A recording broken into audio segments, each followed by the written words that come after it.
that are most interesting are the stories that power and money don't want told. That when the stories, and I'm competitive about it, when somebody rich and powerful says, you shut up or there'll be trouble, that's what gets me out of bed or gets me out of the pub in the evening, because I want to tell those stories. And so I would always think of myself more of a storyteller who's ended up telling stories powerful people don't want told than an investigative journalist. Investigative journalist has got too many syllables in it and it sounds a bit high and mighty, but I'm a storyteller. And really, I just want to be in bed or in the pub. But the moment somebody says, you shut up, the Church of Scientology says to former members, you shut up, or the North Korean secret police, say, um, create this bizarre fantasy of what their dark tyranny is, that kind of gets me going, and then off I go. What is your view then? I know you have a long history working with institutions like the BBC and more, very large media institutions in the UK. What is your view right now on the current state of media and technology and social media being a journalist? Well, oh, by the way, the thing I forgot to mention, which I should do, listeners, is viewers, is that I'm also a writer. And the other day, so I've written 12 books, 8 non-fiction, one about Scientology, one about North Korea, 4 novels. One of them, the latest, whatever, let me find it, here we go, is The Useful Idiot, which is, probably reads upside down, but anyway, you get the drift. And that's about Stalinism and fake news in 1933. And really, it's a story of 2 reporters in 1933 in Moscow. One of them was Walter Duranty, who worked for the New York Times, originally from Liverpool, an Englishman, who ended up working for the New York Times. And he, for example, got a great scoop where he managed to interview Stalin. But of course, you don't get to interview Stalin unless you play goody two-shoes. And what Walter Duranty did was he told a great lie, which was there was no famine in the Soviet Union in 1933, and there was, and maybe as many as 7 million people died.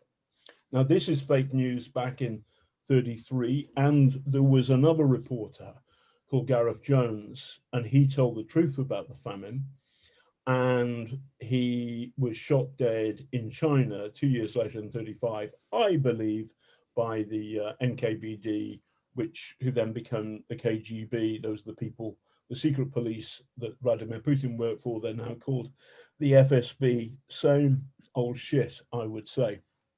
So the problem of misinformation, of lies, of big lies, that's not new. There's a great French writer, Gustave Flaubert, who once said, our ignorance of history makes us slander our own times. Things have always been like this. And that's kind of true, or rather, that's very true. But nevertheless, I found the rise of social media and the Wild West nature of it scary and troubling. I'm not a Trumpist, or whatever you call him, the former guy, as Joe Biden calls him, but I thought that there is a kind of unhorsing of reason and logic and respect for facts that have that have ridden along with the rise and rise of social media, and that's become frightening. And as I said in my introduction a bit, in last 2019, I tried to do this story about Tommy Robinson, the far right guy in Britain, and I got clobbered on social media by his supporters, so much so that effectively I have a presence on Facebook, but it's very minimal and it's not active. I do. I'm on Twitter a lot at John Sweeney Raw, ROAR. They've gone away from my life most of the time, But the reason they did that was that what happened was that we had a good investigation into Tommy Robinson, him telling a bunch of the German far right in Bavaria, for too long, the German people have lived under the guilt of Adolf Hitler. Now, you don't say that. That's a foolish thing to say. It's a dangerous thing to say, in particular to that German far right audience in Bavaria. Don't do that. The BBC didn't run our film, and so all that happened was I kept on getting death threats and being threatened and being humiliated, and I wasn't allowed by my big organization to fight back. It was really, really difficult. Eventually, I left. The moment I left, I put up a video in which I'm going to swear now. What's your policy on swearing? Swear as much as you want. Okay, well, I said, I'll give you the piece of camera. In my view, and these are not the views of the BBC, Tommy Robinson, you're a Nazi cunt. Cheers. Cheers. Now, the benefit of that, this is I'm drinking Italian red. By the way, you will like, this is a beautiful wine from Italy. You're drinking something disgusting in a can. Terrible. And that's not, and that's why I worry about American civilization. Yeah, it's either this or Jack Daniels. Yeah, I mean, that's okay as a kind of tranquilizer, but this is nice. Anyway, never mind that. Stop being a wine snob, John. It was horrible being attacked on social media in this way. The moment I put that video out, and it's got something like, I did it on Twitter, 2 minutes, and it's got something like 500,000 views or more. The heat went from Tommy Robinson supporters because these people can smell fear. And it was a simple message. I'm not afraid of you. And I had the clip of Robinson in Germany talking about Adolf Hitler in the way that he did in the film. And so that the pressure from that crazy far right community went away because they could tell that actually it wasn't me who was afraid of them, it was my bosses at the BBC. But I fundamentally do not believe that people, when I post stuff on Twitter, everybody knows it's me. I am John Sweeney Raw, I am me. And I don't think anonymity is a thing for good, because it means that, I mean, I know there are various arguments for it, but essentially it means that you can get a pile-on from people who can behave dreadfully because they're doing it behind a curtain. We don't know who they are.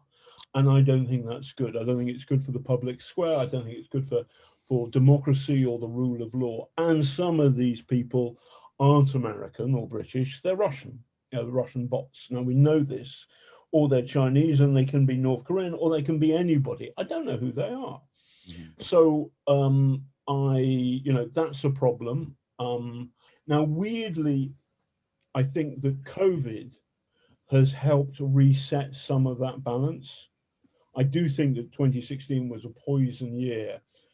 And what's happened with COVID is we get it that society matters, that working with others matters, that some of the lowest paid people in our societies have been the best of us.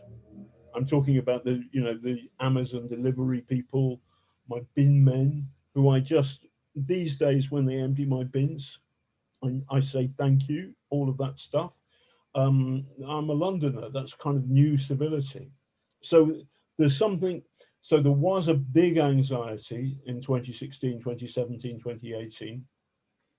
Part of that is my knowledge of the Kremlin, of what's happening, because I've met Putin, I can see that Putin is manipulating things behind the scenes. And that led me to real disquiet. At the same time, I think that Joe's got something. Now in Britain, we're still carrying on with Brexit. I don't think it's going to work. I think it's a silly mistake to put kind of nationalism above the best possible trade deal you could get. That's my view. I also think that the media have been too elitist for too long, and there isn't a proper correction on that. So that at the moment, the problem which the media has created, in part for itself, they haven't properly addressed it. They're addressing some of the easier things, but not some of the other stuff, which is that if everybody, so for example, in British terms, there would be hardly anybody where I worked who was on benefit, who knew family members who were on benefit, because everybody went to Oxbridge and all that kind of stuff. Mm. One of my friends is a guy called Owen Phillips, who is very, very good, who did a fantastic series for the BBC about Rupert Murdoch. He's Welsh working class, and he feels this much more passionately than I do. But I had like hardly any friends at the BBC who were working class, because there were hardly any working class people at the BBC. I kind of sought them out because they were more fun and cleverer and smarter, because they'd risen with nothing, very little. I'm going on too much. No, not at all.